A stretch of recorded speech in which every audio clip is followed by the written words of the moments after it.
देखिए ये तीसरा चैप्टर है, ठीक है। तीसरा चैप्टर आज पढ़ाना स्टार्ट करेंगे केमिस्ट्री का, ठीक है। तीसरा चैप्टर है। तीसरा चैप्टर का नाम है तत्वों का वर्गीकरण। तत्वों का वर्गीकरण, क्या नाम है? तत्वों का वर्गीकरण।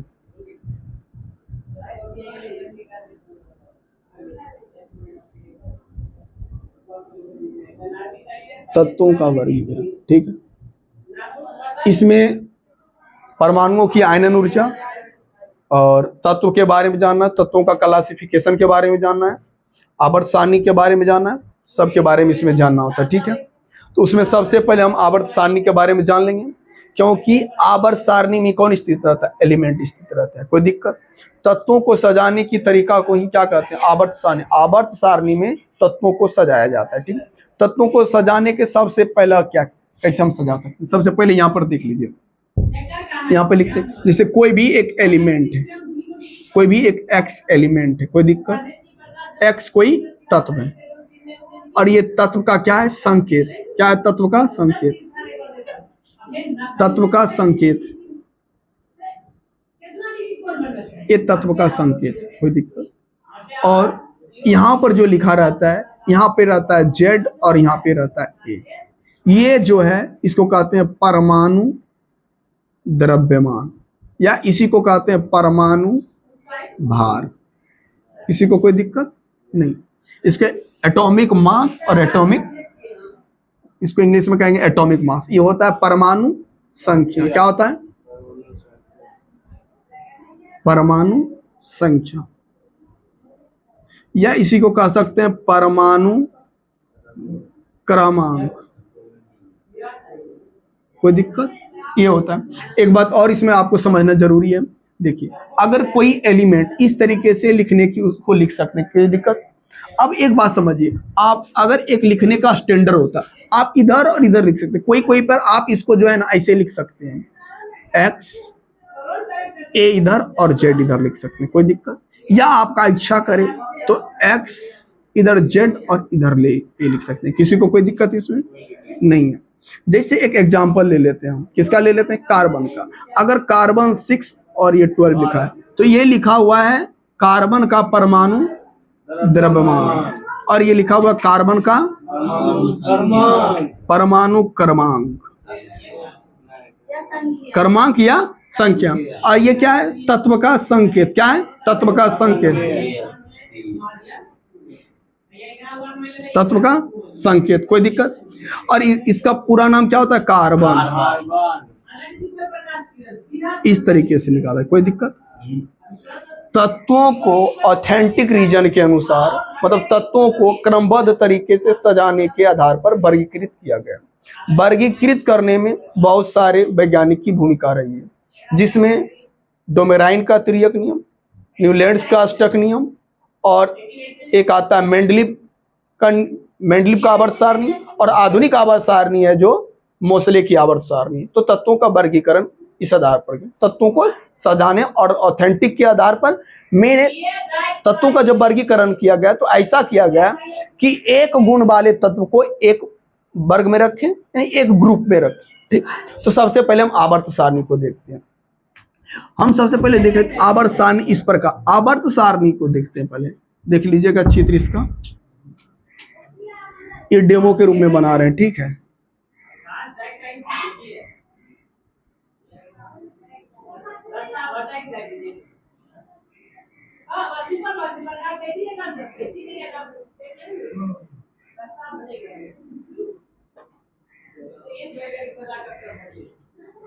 ठीक है, और इसमें आपका रहता है इस तरीके से,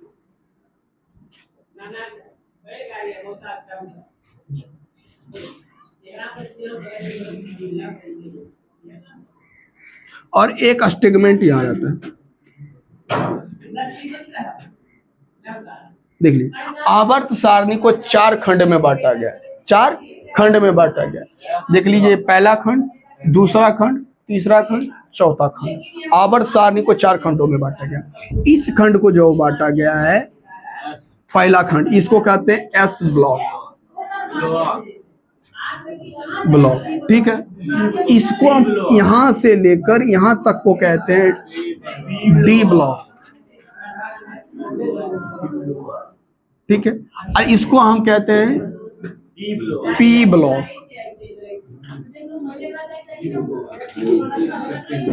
और इसको हम कहते हैं एफ ब्लॉक। कोई दिक्कत? आवर्त सारणी को 4 खंड में बांटा गया, 4 खंड में बांटा गया, S block, D block, P block और एफ ब्लॉक। कोई दिक्कत? आवर्त सारणी के एस ब्लॉक में 2 चीज होता है, देख लीजिए। इस तरीके से जो खड़ा लाइन, इसको कहते हैं वर्ग। क्या कहते हैं?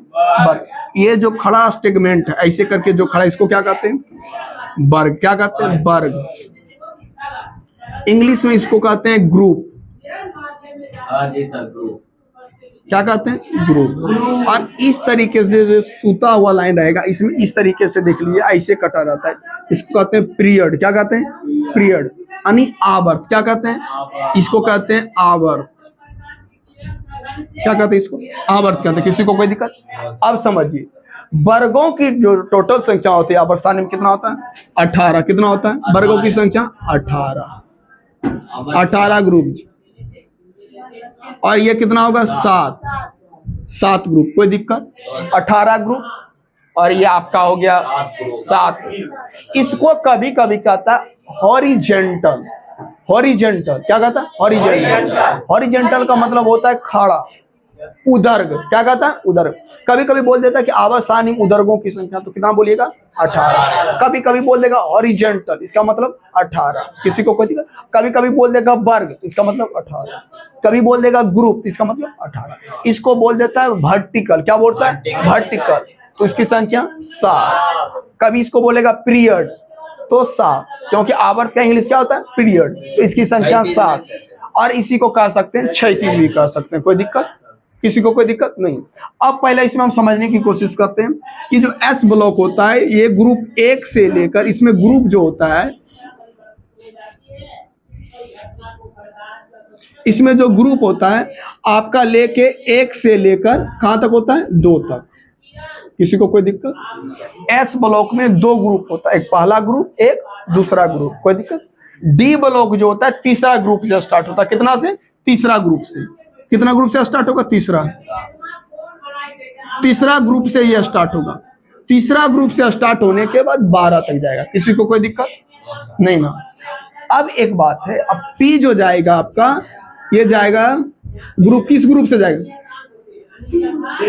ये जाएगा 13 से 18 तक जाएगा। किसी को कोई दिक्कत नहीं ना? और ये आपका एफ। किसी को कोई दिक्कत?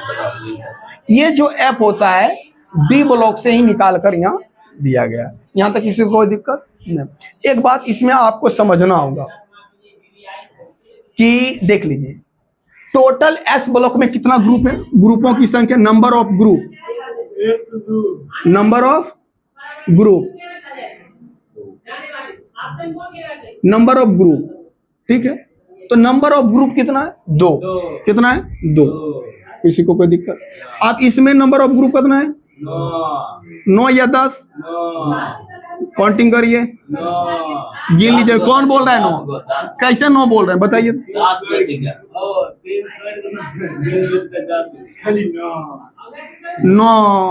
9 गिनता नहीं है। कहाँ गया था इतना दिन से? काम रहे। कौन काम रहो?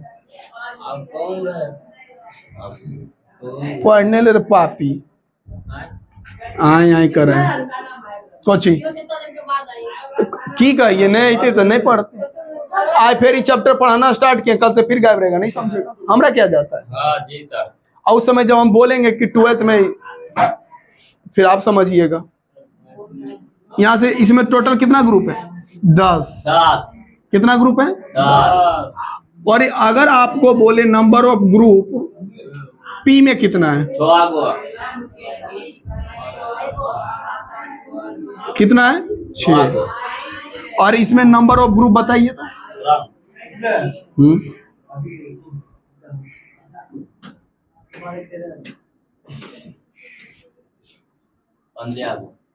14 को। कितना है?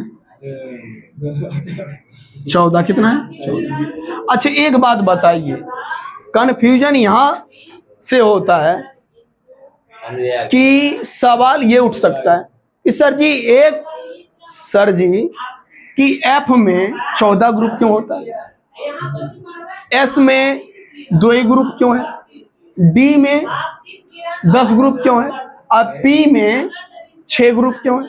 कोई जानते हैं? हाँ, एसपीडीएफ कैसे बताइए? अगर एस जो है, एस का क्षमता कितना है? 2 इलेक्ट्रॉन। एस का क्षमता कितना है?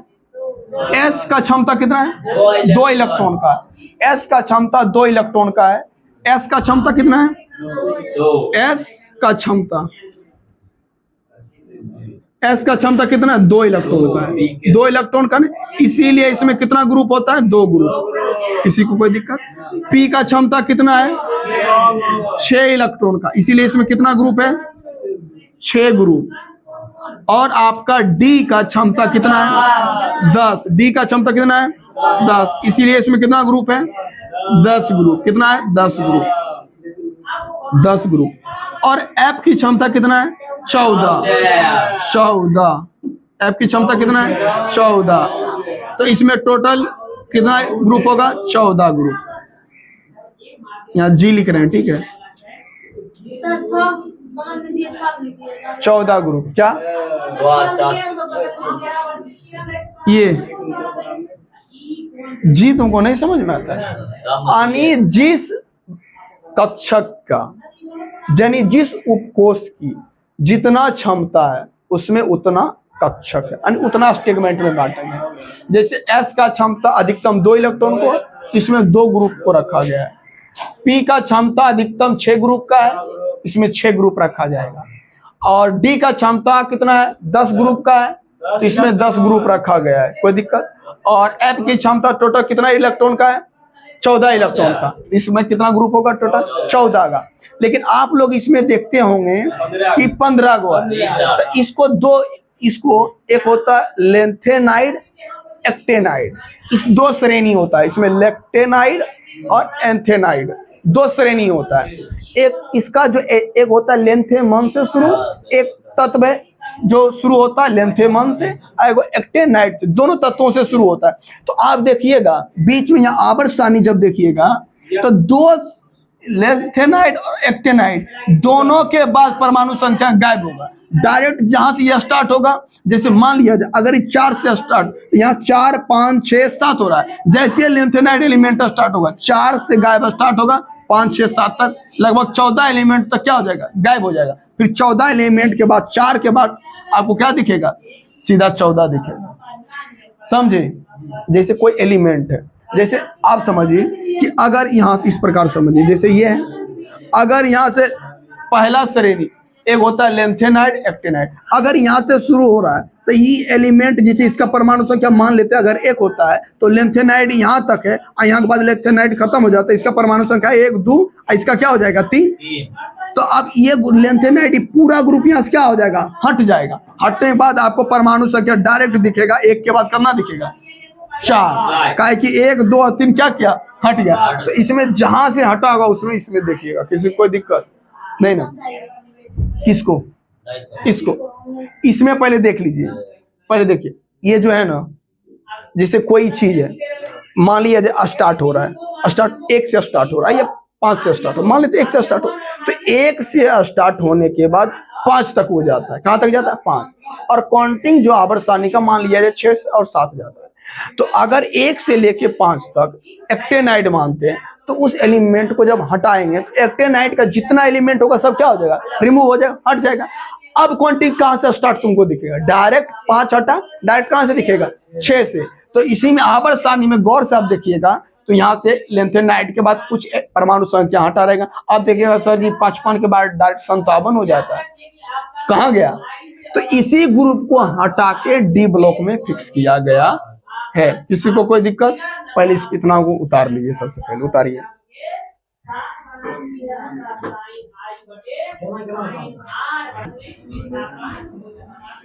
चुपचाप चलेगा, देख लीजिए। पहले इसको हम मिटा देते हैं यहाँ तक, समझे? आगे हम चलते हैं।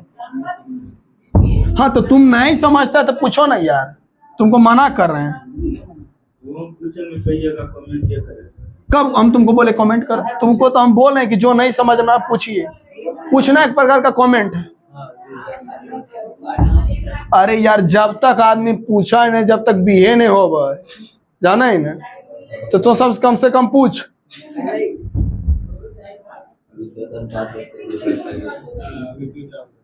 नहीं तो चुप रह। तोरे यार ऐसा आदमी के भाग जाए थी तो बहु चुप रहे। अरे चुप रहा नहीं यार, फिर चुप। देखिए 3-4 पॉइंट लिखाएंगे, 3-4 वो पॉइंट लिखाते हैं, हॉट पॉइंट समझिएगा और उसके बाद इसके लिख लीजिएगा, ठीक है। उसके बाद थोड़ा सा हम समझाएंगे, पहले लिखिएगा, हॉट पॉइंट समझते जाइएगा, लिखते। सबसे पहले हम बात करते हैं ग्रुप 1 का। किसकी बात करते हैं? ग्रुप 1। ग्रुप एक में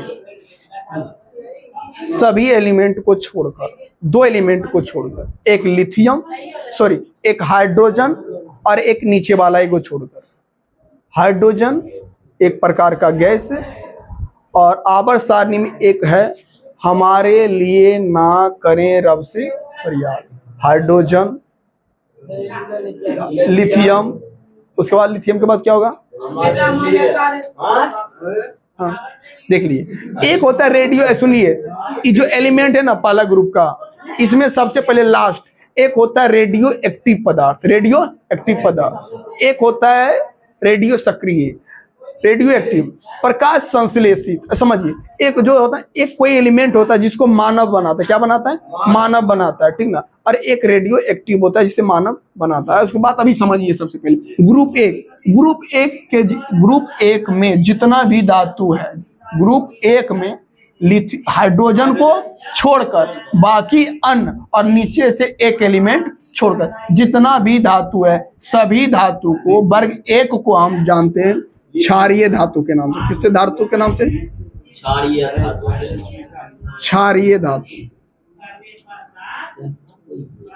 कोई दिक्कत? वर्ग 1 को, हाइड्रोजन को छोड़कर सभी धातुओं को क्या कहते हैं? क्षारीय धातु। क्यों कहते हैं क्षारीय धातु? बताएंगे अभी। सबसे पहले अब बात हम करते हैं दूसरा ग्रुप का। किसका करते हैं? दूसरा ग्रुप।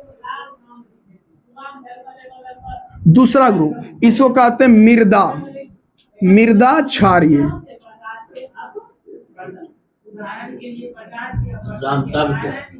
मृदा क्षारीय धातु। कोई दिक्कत? दूसरा में सब लास्ट का रेडियो एक्टिव पदार्थ छोड़कर, कोई दिक्कत? दूसरा। अब हम बात करते हैं किसका? बात करते हैं वर्ग 17 का। वर्ग किसका? 17। वर्ग 17 यानी ग्रुप 17। ग्रुप 17 को हम कहते हैं हाइलोजन परिवार। हाइलोजन परिवार, कोई दिक्कत? और अब चलते हैं वर्ग 18। वर्ग 18 यानी ग्रुप 18। ग्रुप 18 को हम क्या कहते हैं? नोबल गैस या अक्रिय गैस, या इसी को कहते हैं अक्रिय गैस या उत्कृष्ट।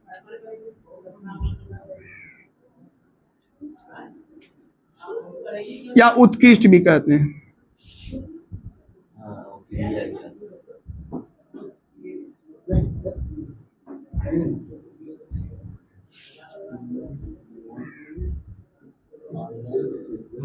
जानते हैं, अक्रिय और उत्कृष्ट दोनों शब्दों का प्रयोग एक बार नहीं किया जा सकता। उत्कृष्ट और अक्रिय दोनों शब्दों का एक प्रयोग नहीं किया जाता। अक्रिय कब कहेंगे, उत्कृष्ट कब कहेंगे। अक्रिय इसको पहले कहा जाता था, लेकिन अब इसको उत्कृष्ट क्यों कहता है ये भी बताएंगे, ठीक। पहले कितना हो गया? वर्ग 18। अब एक बार और जानिए, एक है ग्रुप आपका डी ब्लॉक। डी ब्लॉक है ना, डी ब्लॉक। डी ब्लॉक के तत्व कहते हैं संक्रमण तत्व। संक्रमण तत्व, कोई दिक्कत? और एक आपका है क्या, और गलत लिख दिए, अच्छा डी ब्लॉक। एक आपका होता है एफ ब्लॉक, इसको हम कहते हैं अंतः संक्रमण। कैसा कहते हैं? अंतः।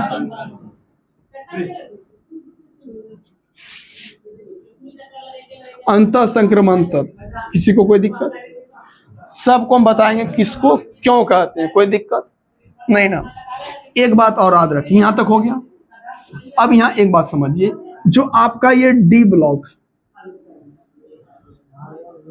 F block, sorry F block,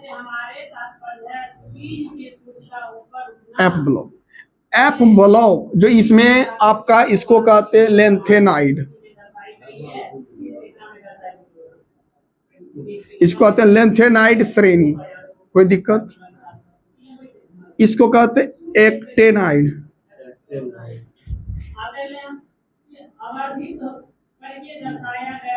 actinide श्रेणी, कोई दिक्कत?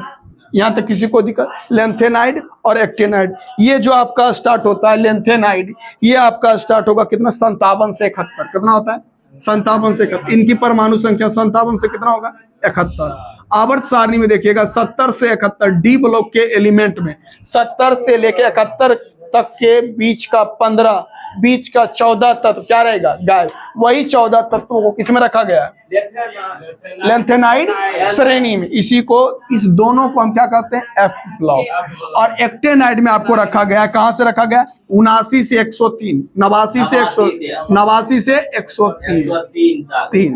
यानी समझिए डी ब्लॉक के परमाणु संख्या 57 से लेकर 71 के बीच का 14 एलिमेंट को निकालकर डीएफ ब्लॉक के लेंथेनाइड श्रेणी में और आवर्त सारणी के डी ब्लॉक के 89 से 103 बीच के 14 एलिमेंट को हटाकर एक्टेनाइड श्रेणी में रखा। ये दोनों श्रेणी से मिलकर क्या बनता है? F block. किसी को कोई दिक्कत? Lanthanide, actinide. अब इसको लेंथेनाइड क्यों कहते हैं, एक्टेनाइड किसको कहते हैं, इनकी बात हम करते हैं। सबसे पहले इतना उतार लीजिए, क्या समझिए, इसको नहीं समझे? डी ब्लॉक है ना, आवर्त सारणी में डी ब्लॉक, डी ब्लॉक कहाँ होता है? बीच में होता है। ये देखिए इस प्रकार से होता है, ये यही बीच वाला तो भाग कहलाता है डी ब्लॉक। ऐसे करके रहता है, ऐसे करके, यही तो कहलाता है। ये आपका एस हो गया, ये हो गया आपका डी हो गया, और ये हो गया एफ, कोई सॉरी पी, और ये आपका बीच वाला क्या हो गया? एफ हो गया ना, एफ।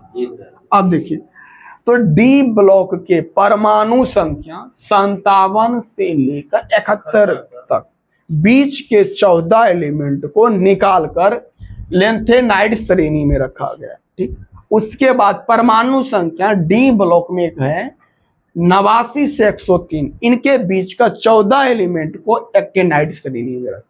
लेंथेनाइड और एक्टेनाइड दोनों श्रेणियों से मिलकर बनता है एफ ब्लॉक। यही मेरा कहना, समझे?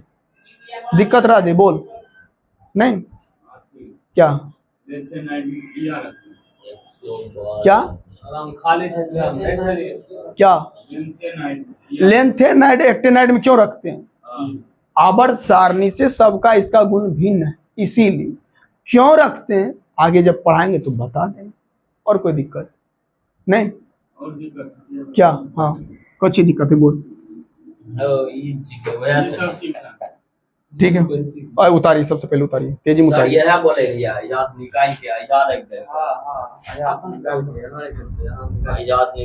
चलते हैं, देख लीजिए। सबसे पहले 16 को लिख लिया ना, इसमें लिख लीजिए 16 को चाल्कोजीन, इसको हाँ पेक्टोजन हो गया, दोनों लिख लीजिएगा, इसके नीचे लिख लीजिएगा। आगे चलते हैं, अब हम बात करेंगे। जानते हैं कभी कभी क्या करता है, लिख देता है एल्कली मेटल। हाँ, वर्ग एक को एल्कली मेटल कहते हैं। एल्कली मतलब होता है क्षारीय धातु, मेटल भी होता है धातु। कैसा होता है? क्षारीय धातु। अब हम एक 5 सेकेंड रुकिए ना, अब दे देते हैं छुट्टी। सबसे पहले देख लीजिए ग्रुप 1 की बात करते हैं।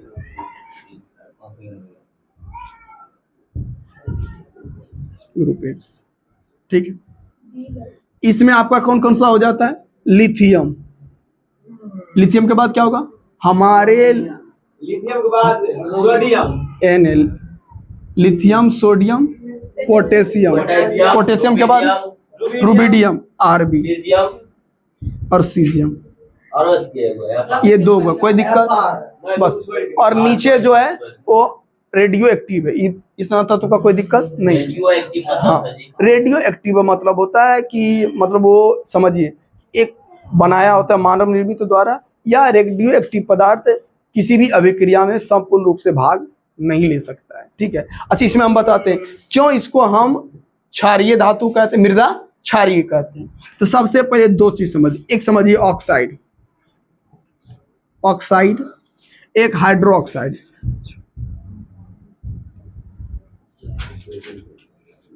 हाइड्रोक्साइड, ऑक्साइड एक हाइड्रोक्साइड, जैसे एक होगा Li2O, एक होगा Na2O, एक होगा K2O, एक होगा Rb2O और CS2O। कोई दिक्कत? कोई दिक्कत? ऑक्साइड देखिन ई होले कार्बन, आई होले ऑक्सीजन। तो कार्बन के बोले ये कार्बन, और जकरा साथ ऑक्सीजन लगा बोले ऑक्साइड। एक ऑक्सीजन के बोले मोनो, एकरा बोलबे carbon mono oxide, carbon mono oxide. जकरा में ऑक्सीजन लगल रहे ना बउआ ओकरा बोले ऑक्साइड, और जकरा में OH लगल रहे ना ओकरा बोले hydro oxide, hydrogen plus oxide hydro oxide. समझनी? पढ़नी नहीं 10वां में? चलिए, किसी को कोई दिक्कत नहीं ना? चलिए आप इसको हाइड्रोक्साइड देख ली, LiOH, NaOH, KOH, RbOH और होता है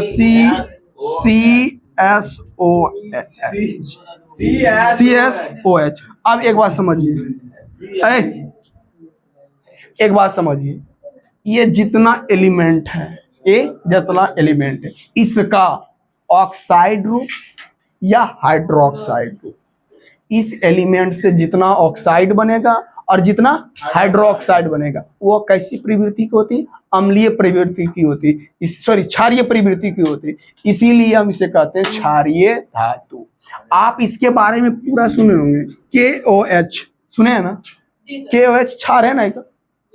KOH क्षार है कि नहीं है? है ना? अरे KaOH क्षार है, KOH क्षार है कि नहीं? क्षार का परिभाषा जानते हैं? क्या कहते? 7 से अधिक होगा। इसमें आप आर्हेनियस समीकरण पढ़े हैं? आर्हेनियस नहीं पढ़े हैं?